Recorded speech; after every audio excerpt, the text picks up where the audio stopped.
What does mobility mean? So here I am on a walk. This is mobility, but technically it's mobility within my community. It's not very specific to joint mobility, which is oftentimes what I'm talking about when I say mobility. Each joint has a very specific range. We want to maintain the entire range. We want to bend it all the way. We want to straighten it all the way. We want your joint to be able to go into internal and external rotation if that joint does it. And so things that can disrupt your mobility is stiffness within your joint, or weakness in the muscles surrounding the joint, or too tight of muscles surrounding the joint. And so we have to determine what do we need to do to help that joint mobility. And some people that have hypermobility, like EDS, it involves strengthening all the muscles around the joint and helping them with kinetic chain exercises and proprioception. But they still have mobility, but it just might look a little bit different than a normal mortal.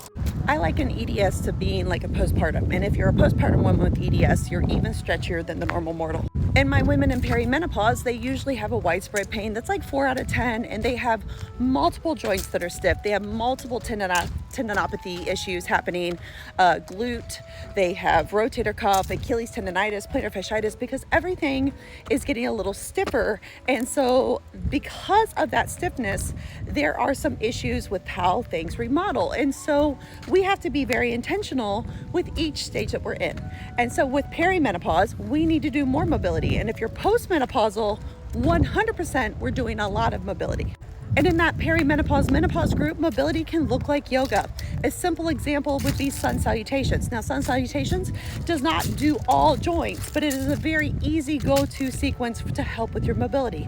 And so this is why we have to do stretching, because we have to maintain our joint. And if we can keep the whole range of motion of the joint, then we can strengthen the muscle in its entirety. And so then we can stay healthy. It is never too late to start. It is never too late to make muscles. Your muscle does not know your age, although I would say your joints do and your tendons do, but it just means we have to work harder for normal range of motion. You're just more high maintenance. And think of it as a certified pre-owned car. We want to be like a certified, like you want to be like top notch. Like we don't want just to drive it like we stole it. We want to be really good. So that is what I mean when I say mobility. Even though me walking in my community is mobility, I'm specifically talking about joint mobility. Hope this helps.